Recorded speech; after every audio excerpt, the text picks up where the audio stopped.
দিনী ভাই আমার, রাসূলুল্লাহ সাল্লাল্লাহু আলাইহি সাল্লাম বলেছে, দিনী বোন আমার, আল্লাহর নবী বলেছেন, আমার উম্মতের কিছু লোক মদের নাম পাল্টিয়ে পাতা পান করবে। তাদের সামনে গায়িকারা বিভিন্ন বাদ্যযন্ত্র সহকারে গান করবে। আল্লাহ তাআলা তাদের ভূগর্ভে বিলীন করে দেবেন শাস্তি দিয়ে, এবং কিছু কিছু লোকের আকৃতিকে বিকৃত করে দেবেন, বানর ও শূকরের মতো পরিণত করে দেবেন। ভয় পাও বানর হওয়া থেকে, ভয় পাও শূকর হওয়া থেকে, মাতৃগর্ভে ভূগর্ভে বিলীন হওয়া থেকে ভয় পাও। গান বাজনা ভালো জিনিস নয়, অসার বাক্য ব্যতীত, শয়তানের ফাঁদ ব্যতীত আর কিচ্ছু নয়। ইয়া আইয়ুহাল্লাযীনা আমানু, হে তোমরা যারা ঈমান এনেছো, ইন্নামাল খামর ইয়া শিবাব আহলুল মুনাফিকের ফাঁদে পা দিও না, মুনাফিকদের ফাঁদে পা দিও না। তারা বলে তারা মুসলিম, তারা বলে তারা মুসলিম, তারা বলে তারা তোমাদের হিতাকাঙ্ক্ষী, তারা বলে তারা তোমাদের সুবন্টন করবে, তোমাদের কল্যাণকামী তারা। খবরদার, মুনাফিকের ফাঁদে পা দিও না। তারা চায় তোমরা নেশায় মত্ত হয়ে তোমরা তোমাদের জীবনটাকে জাহান্নামের দিকে উজাড় করে দাও। তারা চায় তোমরা শয়তানের ফাঁদে পা দিয়ে তোমরা আল্লাহ দ্রোহিতায় মেতে ওঠো, রাসূল দ্রোহিতায় মেতে ওঠো।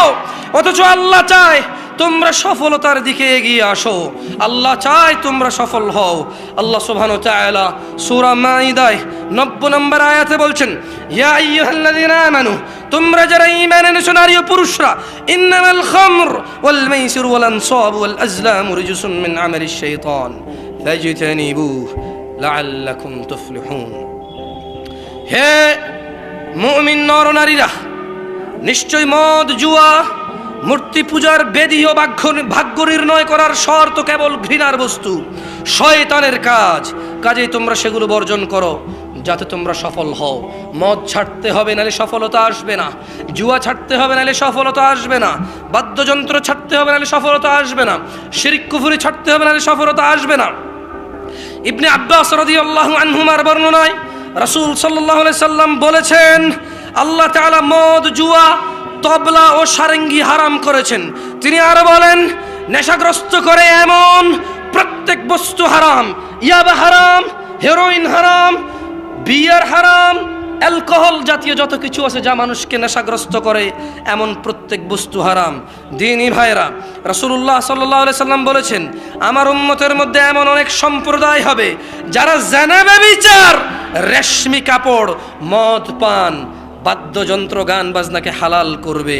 অন্য এক হাদিসে আসছে, রাসূলুল্লাহ সাল্লাল্লাহু আলাইহি সাল্লাম বলেন, যেই ব্যক্তি দুনিয়াতে মদ পান করবে ও তাওবা করবে না, সে আখিরাতে তা থেকে বঞ্চিত হবে। দিনী ভাই আমার, যুবক ভাই আমার, চুরি ডাকাতি করে মদ পান করার জন্য সবর করো, দুনিয়াতে মদ পান করিও না। আল্লাহ আখিরাতে এমন মদ পান করাবে যা তোমাকে নেশাগ্রস্ত করবে না, আনন্দিত করবে।